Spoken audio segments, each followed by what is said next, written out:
High friends, welcome to my channel. आज माझ्याबरोबर आहे बोगनविला.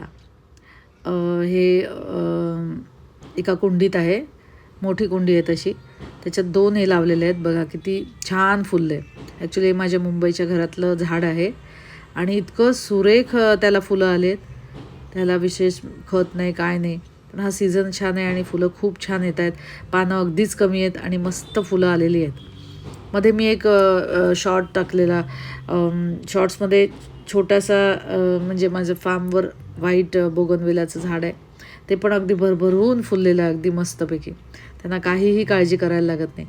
ॲक्च्युली बोगनविल्याला तसं म्हटलं तर पूर्ण वेळ ऊन असलेलं अतिशय उत्तम, किंवा कमीत कमी 5 ते 7 तासाचं ऊन पाहिजे. तुम्ही जर रस्त्याच्या कडेला बघत असाल, आपण जेव्हा प्रवास करतो हायवेला वगैरे आपण जातो, तेव्हा आजूबाजूला आपल्याला बोगनवेलाची झाडं कुठेही उगवलेली दिसतात आणि मस्त फुलं आलेली दिसतात.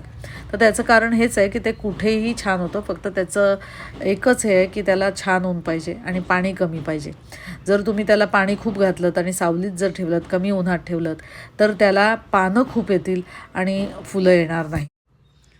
तर आपण त्याच्या उन्हाकडे लक्ष द्यायचं की त्याला कमीत कमी 4 ते 6 तासाचं ऊन हवं. दिवसभर ऊन त्याला छान सूट होतं आणि छान फुलं येतात. आणि दुसरं म्हणजे आपल्याला जेव्हा भरपूर फुलं हवी असतात, एक लक्षात घ्यायचं की आपण जेव्हा ते कुंडीत लावतो तेव्हा पाण्याकडे लक्ष द्यायचं. जर तुम्ही जमिनीत लावलात तर पाणी त्याच्याकडे दुर्लक्ष झालं तरी हरकत नाही, ते छान फुलतं. पण जेव्हा तुम्ही कुंडीत लावता बोगनवेला, तेव्हा तुम्ही त्याची सॉईल ड्राय झाली की त्याला पाणी नक्की घालायला पाहिजे, कारण त्याला सतत पाणी नाही पाहिजे. पूर्ण ड्राय सॉईल झाली की घालायचं. दुसरं म्हणजे असं की जेव्हा फुलं येऊन जातात, ती फुलं शिळी झाली की ती थोडीशी फेड होतात.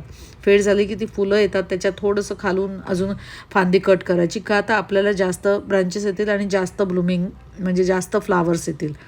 त्याच्यामुळे आपण वेळेवर कटिंग करायला पाहिजे. ह्या झाडाला छान कटिंग करत राहिलं तर भरपूर फुलं येतात. आणि जर पानं अति वाटली तुम्हाला तर पानंसुद्धा हाताने तोडून टाकायची, सावकाशपणे तोडून टाकायची, कटिंग करायची कात्रीने, नाही तर कारण मग फुलं त्याला खूप आणखी छान येतात. तर ह्याला फर्टिलायझर काय घालायचं? जर तुम्ही कुंडीत लावताय, फर्टिलायझर नाही घातलं तरी त्याच्या सीझनला ते मस्त झाड फुलतं. पण आपल्याला आणखी छान फ्लावरिंग पाहिजे असेल तर आपण कुठलंही लिक्विड फर्टिलायझर घाला तुम्ही, किंवा घरात आपण वेगवेगळी फळं वगैरे आणतो किंवा भाज्या धुतो ते पाणी घाला. अगदी हे घरातलं फर्टिलायझर आहे. किंवा मग तुम्ही कुठलंही फर्टिलायझर आणा, महिन्यातून एखादा घाला, किंवा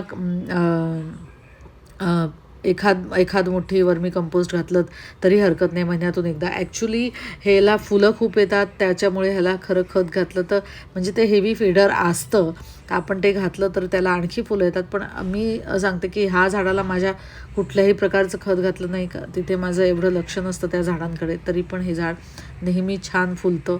त्याच्या सीझनला मस्त फुलं येतात आणि खूप भरभरून सुरेख दिसतं ते झाड.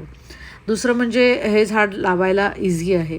तुम्ही कटिंग करा आणि ते सहज खोचा जमिनीमध्ये, तरी ते छान होतं. शक्यतो पावसामध्ये याची कटिंग्स खूप छान जगतात आणि फार काळजी करायला लागत नाही, असं हे झाड आहे. आणि त्याला फुलं जेव्हा येतात तेव्हा त्याला भरपूर अशी गुच्छागुच्छाने फुलं येतात. आणि ह्याच्यामध्ये कलर्स भरपूर असतात, म्हणजे भरपूर म्हणजे पांढरा असतो, गुलाबी असतो, जांभळा असतो, डार्क पिवळा असतं, थोडासा ऑरेंजिस असतो, म्हणजे भरपूर कलर आहेत. लाल असतो. डबलमध्ये सुद्धा हे झाड येतात आणि डबलवाले जास्त असे जवळजवळ गुच्छावाले असतात. आणि ह्याला कागदी फुलांचं झाड पण आम्ही म्हणायचो. तर हे इझी टू ग्रो आहे. आणि जेव्हा ते गुच्छागुच्छाने येतं ना, असंच वाटतं खूप मऊ असं मस्त कापसासारखं वाटतं. तर हे खूप सुंदर दिसणारं झाड आहे. तुम्ही कंपाऊंडच्या बाउंड्रीला लावलं ना तर ते बाहेरनं कंपाऊंडच्या इथे बघायला खूप छान वाटतं, कारण ह्याला भरपूर फुलं येतात. तर हे तुम्ही लावा नक्की. आणि ह्याला कुठली सॉईल हवी तर कुठल्याही सॉईलमध्ये तसं ते राहतं, की त्याला अमुक अगदी स्पेशल सॉईल पाहिजे किंवा अशाच सॉईलमध्ये ते राहतं असं नाही आहे. कुठल्याही सॉईलमध्ये स्वतःची कमी काळजी घेणारं झाड आहे हे. त्याच्यामुळे ते कोणीही लावावं. इवन गार्डन बिगिनर्स जे असतात तर त्यांनी हे झाड लावायला काहीच हरकत नाही, कारण हे कमी देखरेख करायचं झाड आहे, देखभाल कमी करण्याचं झाड आहे. तर हे असं सुंदर असणारं झाड आहे. माझ्याकडे आहेत काही कलर्स या झाडाचे. मी नंतर नुसते कलर्सचा फोटो काढून त्याचा पण व्हिडिओ टाकेन. सध्या माझे शॉर्ट्सच मी जास्त टाकते, थोडी बिझी असल्यामुळे व्हिडिओ टाकायला खूप हल्ली मला जमत नाही आहे वेळेवर. तर तुम्हाला आजचा माझा व्हिडिओ कसा वाटला नक्की सांगा. व्हिडिओ आवडला असेल तर लाईक करा, शेअर करा आणि फर्स्ट टाईम माझं चॅनल बघत असाल तर चॅनल नक्की सबस्क्राईब करा. Thanks for watching my video.